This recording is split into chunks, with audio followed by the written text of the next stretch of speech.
Olá, hoje a gente mergulha em Martinho Lutero, figura-chave da Reforma. E já começamos com aquela frase famosa, né? A razão é a prostituta do diabo. Uau, pesado. Isso quer dizer que ele jogava a filosofia no lixo? Olha, essa frase solta, assim, engana bastante, né? As fontes que a gente tem, os escritos dele, a biografia, mostram uma relação, bem mais complexa com a razão. A nossa ideia aqui é justamente essa, fuçar essa complexidade toda. Entender a jornada dele. Isso, a jornada pessoal e como isso, sabe, moldou a teologia dele, que foi super inovadora. Desvendar um pouco o homem por trás do monumento. Faz sentido. Então Lutero, 1483, né? Filho de mineiro, pai queria que fosse advogado. Mas aí vem a famosa tempestade e o voto. Exato, um raio quase o atinge em 1505 e ele faz aquele voto para Santa Ana. Se salvasse, virava monge. E virou. Foi pro mosteiro agostiniano, para a tristeza do pai. Só que a paz que ele talvez buscasse no mosteiro não veio, né? Pelo contrário, as fontes falam muito das Anfechtungen, aquelas crises tipo uma angústia espiritual profunda, uma dúvida constante, será que Deus me aceita? O que eu faço é suficiente? Mesmo sendo um monge super dedicado. Ele se sentia perdido, então. Totalmente. E a virada veio em Wittenberg. Ele já era professor lá. E aí, estudando a Bíblia, principalmente Salmos, Romanos, ali por 1515, 1516. A famosa experiência da torre. Isso. Ele tem uma nova luz sobre a justiça de Deus. Não era mais, assim, a justiça que Deus exige como um juiz implacável, mas a justiça que Deus dá. De presente. Um presente. Sim, um dom. Uma justiça que a gente recebe pela fé em Cristo. A justificação pela graça mediante a fé. Essa foi a grande sacada. Isso bateu de frente com o que se pensava na época, né? Aquela ideia de que, bom, se você fizesse o seu melhor, Deus ajudava. Mérito. Exato. A teologia da época, influenciada por Ockham, ia nessa linha do faça o que está em você. Lutero rompe com isso. Para ele, a salvação não é uma aliança baseada em mérito, é um testamento, um presente de Deus em Cristo.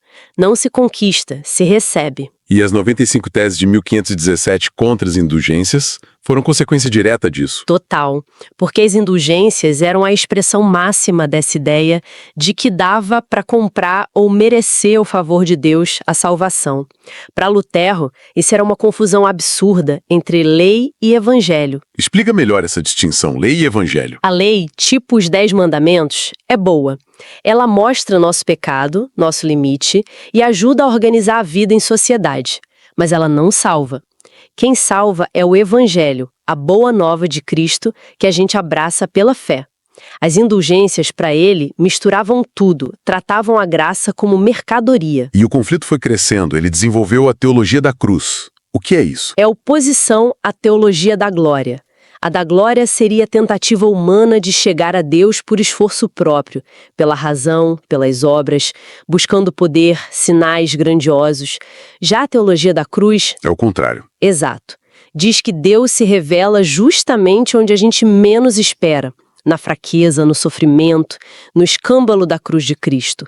É um Deus que se esconde, Deus abscônditos, e só é encontrado ali, na palavra, pela fé. Não na especulação filosófica sobre o poder divino. Sola Scriptura. E ele se manteve firme nisso, né? Mesmo diante do cardeal Cajetan, na dieta de Worms. Firme. Disse que só retrataria se convencido pela Escritura e pela razão correta. Olha a razão aí de novo. Isso levou à excomunhão, claro. E essa teologia muda como ele via o cristão também, né? Aquela ideia de simo justus et peccator. Isso. O cristão é, ao mesmo tempo, totalmente justo e totalmente pecador. Justo aos olhos de Deus por causa de Cristo, pela fé, coram Deu, e pecador na sua natureza e nas suas ações no mundo, coram homines. Não é um progresso moral que te salva. Não. A salvação é um status que você recebe pela fé. Isso, para ele, libertava daquela angústia de nunca ser bom o suficiente. Ok. Então, voltando à prostituta do diabo. Se a razão não salva, se Deus se revela na cruz e não na especulação, qual o lugar dela? Ele jogou fora mesmo. De jeito nenhum. A crítica pesada era ao uso errado da razão. Tentar usar a nossa lógica humana para decifrar os mistérios divinos para alcançar a salvação. Aí sim, para Lutero, ela não só é inútil, como é arrogante, vira prostituta porque se vende a serviço do orgulho humano contra Deus. Mas ele usou a razão para se defender, para argumentar? Claro, e ele viu um papel fundamental para ela, mas no seu devido lugar, o mundo terreno, a vida em sociedade, coram homines. Ah, entendi. A razão governa o reino terrestre. Perfeito!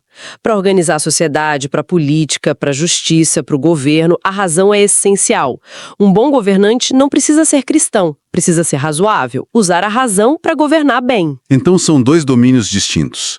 O da fé, da relação com Deus, corandeu, governado pelo Evangelho. E o da vida civil, das relações humanas, coram homines, governado pela razão e pela lei.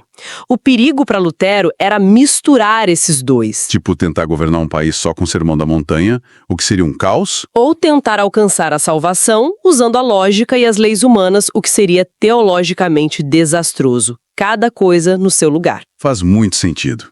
Então, para resumir, Lutero sai de uma crise pessoal profunda, descobre a justificação pela graça, constrói uma teologia centrada na cruz e na palavra, vê o ser humano como justo e pecador ao mesmo tempo. E de forma até surpreendente para quem só ouve a frase da prostituta, ele tem uma visão bem pragmática da razão. Limitada para as coisas de Deus, sim, mas absolutamente essencial para a vida aqui na Terra, para a sociedade funcionar. Um pensamento que, sem dúvida, transformou o mundo ocidental. Deixou marcas profundas na religião, na sociedade, na política. E fica a reflexão final, né? Pensando nessa separação clara que Lutero fazia, razão para a vida cívica, fé para a relação com Deus, como é que essa distinção poderia, sei lá, ajudar ou provocar a gente hoje nos debates sobre religião na esfera pública, na política? Uma pergunta muito atual, sem dúvida. Deixa a gente pensando.